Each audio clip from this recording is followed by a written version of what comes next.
KFAN. All righty now. What's going on? 9 to noon heads into the final hour of the radio show and subsequently to Indianapolis and the Scouting Combine an hour and change from now. And there we meet the analyst Pete Bursich later today.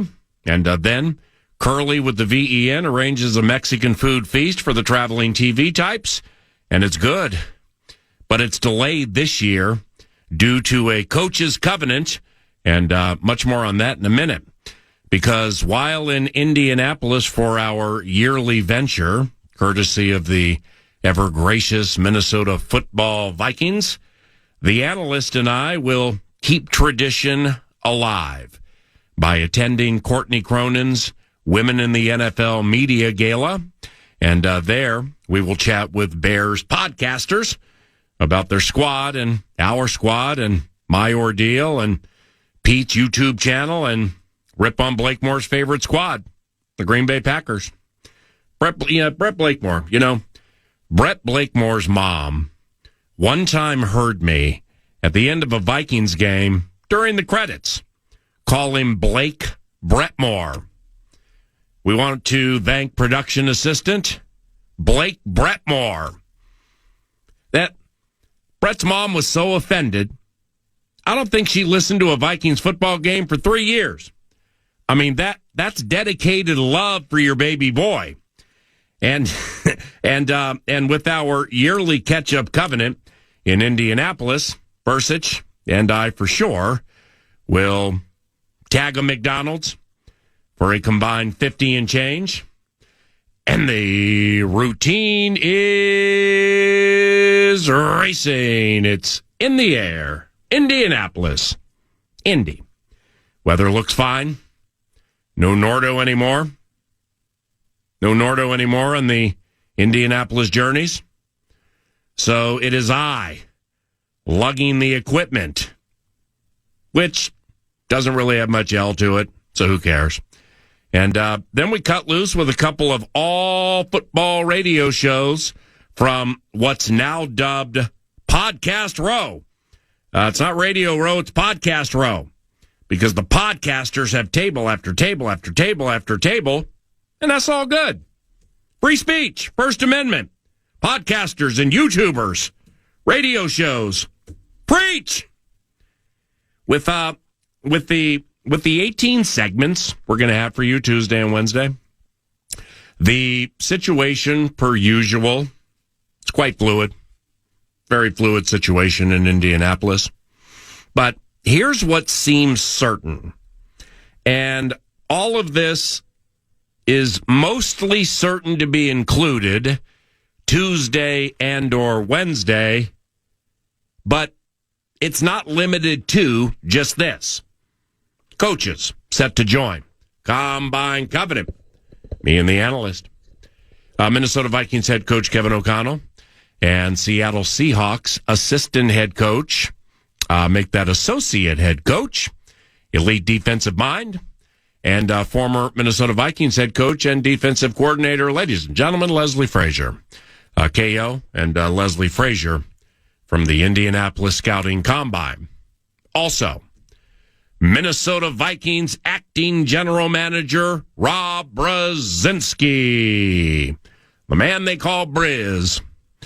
Take note, all right, this is important. The absolute only place you will hear KO and the GM is 9 to noon, those days, because the coach and the acting GM are not doing podium briefings and are doing table talk with the beats. They'll do some table talk with the beats. So you'll get the tweets from the beats and you'll get the stories and stuff like that from the scribe, Ben Gessling, Kevin Seifert, Alec Lewis, Dane Mizutani, et al. Now, from at the Combine, basically certain, but these guests are certain, but the shows are not limited to. Inclusion from ESPN Elite Draft Analyst Jordan Reed, Elite Draft Analyst Field Yates, and Courtney Cronin, who covers the Chicago Bears, and all those are on site, on air, on demand, and on fire. ESPN, the mothership, the juggernaut. ESPN coming through for the Combine shows, Tuesday and or Wednesday, with the likes of Jordan Reed, Field Yates, and Courtney Cronin. Voxes, play-by-play voices executing their toil for the Shield, the National Football League. The autumn wind is a Vox, describing just for fun.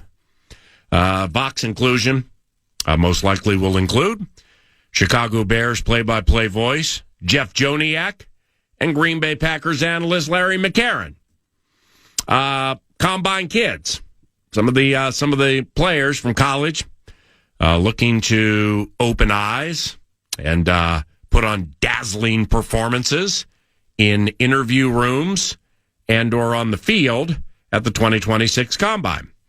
This would be Combine Kids, but it really should be Combine Kid because we only got one as of now. That is Nebraska running back Emmett Johnson, ladies and gentlemen. Emmett Johnson, game-changing running back for the Nebraska Cornhuskers. Emmett Johnson, he just ran for 1,400 some odd yards and a bunch of TDs for the Huskers. Holy Angels, Richfield product, Emmett Johnson. Now, I've known him and his brother for years. The relationship with EJ kind of got over the top. The year Motzko and Faber and that high-end Gophers hockey team lost the Frozen Four to Quinnipiac, I watched it in Lincoln, Nebraska. Emmett Johnson was going to school in Lincoln, Nebraska, and we had just met each other like within 6 months before that. And my flight to Minneapolis was a bit delayed. And there I saw Emmett at the Lincoln airport. And we talked about Sundays and the significance of that day of the week and blessings and things like that. And we didn't chat any football.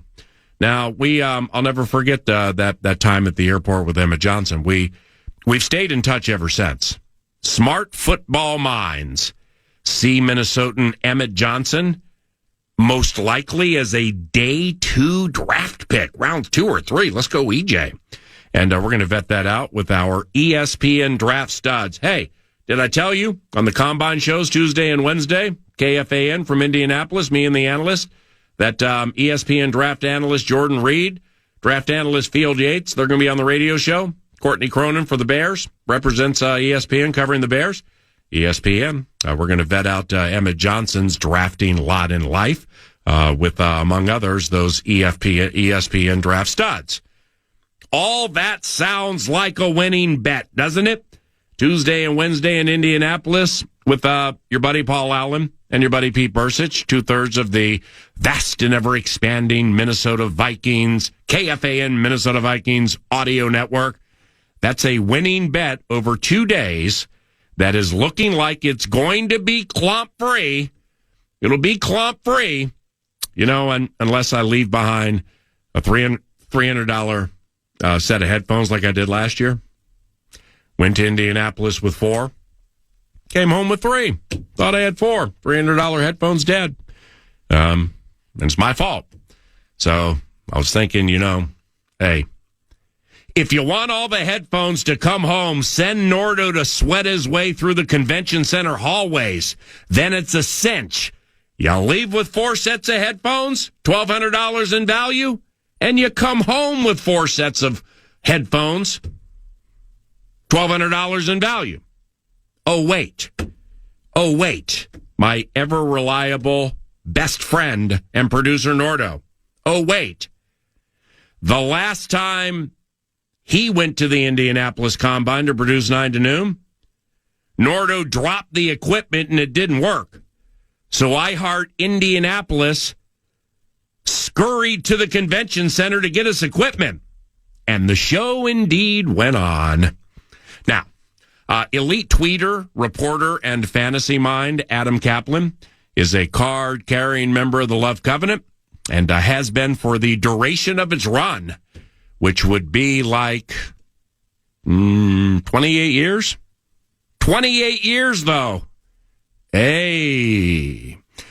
This will be Combine 16 for me, and I'm guessing more for Cap, Adam Caplan, beloved Cap. Now, Adam was texting me over the weekend, and I'm like, hey, Cap, do me a solid, man, so I can leave for the airport at around 11 o'clock to get to the Indianapolis Combine. Let's tape a chat about football and the Combine. And he said, cool. So, Cappy, how many Combines is this for you? Well, I think this is going to be, Paul, around 25 for me. Unfortunately, because we got snowed out in Philly, I've missed my first Senior Bowl since 2002. But I'm looking forward to this one. This is depending on which team. I mean, this is a big free agency period, and obviously, depending on what team, big for the draft. This is a lot. Talking about a bunch of teams, man. This draft could be very, very fascinating. Speaking of combines and drafts, Adam, at Caplan NFL via the X Machine, what's crazy? 2020, the year the world shut down, we actually were at the Combine the week before it popped, and talking about Justin Jefferson and that elite 2020 wide receiver draft class. Isn't that crazy? That was, that Justin Jefferson situation is one that you remember certain things that would go on in that draft, and Philly passing on him. That there were coaches there who thought that Jefferson would only be a slot receiver. Obviously, that was completely wrong. And you got to give Rick Spielman credit. I mean, he didn't even hesitate, and Jefferson's obviously a stud. Now, Chris Cooper. Chris Cooper is the Eagles' new offensive line coach. Now, he recently was here. Chris Cooper, wonderful man. I love chatting with him here. What's he walking into with that Eagles' offensive line? Well, for years, Paul, Philly's offensive line was elite, but last season, shelved itself. Jordan Mailata, the left tackle, didn't play particularly well. Landon Dickerson was beat up physically, had 2 surgeries in 2025 after the Super Bowl, one after it, then one, he actually suffered a meniscus injury and had the trim right before the season started. Cam Jurgens, who never should have made the Pro Bowl, had back surgery after the Super Bowl and was a shell of himself. Tyler Steen was below average, the right guard, and Lane Johnson missed about half the season with the Liz Frank sprain. So this goes to show you, with this particular team, you got to have better depth. They did not, and that's one of the reasons why they got embarrassed at home against the 49ers in the playoffs. Hey, Cap, with the Eagles, is A.J. Brown for sure on the team next season? I would say for sure. I'm expecting that the Eagles will receive interest and that they would listen. The problem is, Paul, they don't, not that you could actively replace him, but free agency is terrible. They're not, if they wanted to trade, if they're willing to trade him, and they do trade him, it won't become from free agency. It'd have to be via a trade or via the draft. Mm-hmm. And what I'm told is it's kind of top heavy at receiver for this draft, and it really drops off. So, look, he hasn't been happy in the past. The offense is going to completely change. They're going to run a true West Coast offense, the first time in many, many years since Doug Peterson was fired after the 2020 season. So it's going to change, but the problem has been with Philly is the quarterback, Jalen Hurts, has really been on the downward slide as a passer the last 2 seasons. Hey, when you say free agency is terrible, what do you mean? By position, first of all, receiver really, really bad. It gets talking clubs, people I respect, have looked at the receiver position. I mean, other than Deebo Samuel, Tyreek Hill's coming back from one of the worst knee injuries you could have, and he's 32. He just got cut. Now, Mike Evans is out there. He's probably got 2 good years left in him. The Bills are probably going to be involved with a bunch of free agent receivers. They need to do that. Christian Kirk's a decent slot receiver. Mm-hmm. Hollywood Brown's out there who could run, but have been disappointed for the Chiefs. Teron Jennings is a nice player who's more of a tall slot receiver. It's just not very good, to be honest with you. It's amazing about this free agency. If you just move the clock back 4 years, Mike Evans, stud. Adam Thielen, stud. Deebo Samuel, stud. DeAndre Hopkins, stud. Well, things have changed, unfortunately. Okay, well, Keenan Allen. Yeah, there's there's a youngster here who's going to hit free agency, I believe, named Jalen Naylor. Yep. And I think, I mean, from the Vikings cap situation, it's not the worst. It's workable, but it ain't the best. And certainly not speaking for the team, but I would be surprised with all the work Kevin O'Connell, Keenan McCardell, and the staff have put into Jalen Naylor that they would prefer losing him. I just don't. So what I'm envisioning off what you said is Naylor, there will be a market for him, and it may be a more financially competitive market with higher numbers, simply because the rest of the free agent receivers they're not as young or they're not as good. Yeah, Naylor's a quality backup. He's been a good story of development, but he is a backup. I mean, you're not looking at most likely a big deal out there. Yeah, if you want a receiver, for the folks listening, we know we're in Viking territory, but not everyone's a Viking fan listening. Yeah. If you're looking for a receiver, you're most likely you're gonna have to look towards the draft. That's just what it is. This is a position for free agency in the draft that's not very deep. For the scouting combine, just to have some reference material for Bursich and I when we chat, like I've printed a voluminous research packet on defensive tackles and running backs. And I'm thinking about those for the Minnesota Vikings, but just overall, like where do you think now the draft absolutely is deep and maybe outside of defensive tackle and running back, I need to print more? Edge rush, the early word that I'm told is edge rush is actually really, really deep. Ooh. Could see as many as 5 go in the first round. Oh. Bain from Miami is really good. Yeah. Falk from Auburn, David Bailey, Parker from Clemson. It's actually, you could see as many as 7 or 8 go in the first 2 rounds. Yeah, it's deep. Now, D-tackle. See, D-tackle is interesting. It depends what you're looking for and what scheme. Now, the Vikings won at 34. There should be 2 to 4 that go in the first round, and again, it depends what you're looking for. You're looking for a guy who could rush from the interior. You're looking for just a wide body. Yeah, that's what it's going to come down to. Yeah, and I'm just kind of riding a vibe here because the last chat that Pete Bursich and I together had with former Vikings general manager Kwesi Adolfo-Mensah took place adjacent to the lobby outside of Arlington, Texas, before the Vikings would walk off on the Dallas Cowboys on Sunday Night Football. And we're chatting with Kwesi, and then he had to run from the conversation, and he's like, I got to go look at some defensive tackles for the draft. So now, granted, that's months ago, and he's no longer here, but I never forgot it. So I'm like, hey, I'm going to go ahead and print that defensive tackle research packet. Now, to the current nature of the NFL, are the Kansas City Chiefs, Adam Caplan at Caplan NFL, are the Chiefs done with their Super Bowl years, or is that a premature proclamation? Well, you never want to count on Andy Reid and GM Brett Veach. They came together from Philly, and Veach, who went to college with Matt Nagy, who's now the Giants OC. So these guys have been together a long time. This is the first time they've had real turmoil in terms of what the future looks like. The quarterback's coming back from a devastating knee injury. Now, there are questions whether he'll be ready week 1. They're not very good at receiver. Rashee Rice has got now a legal issue, another one. This is one that's different.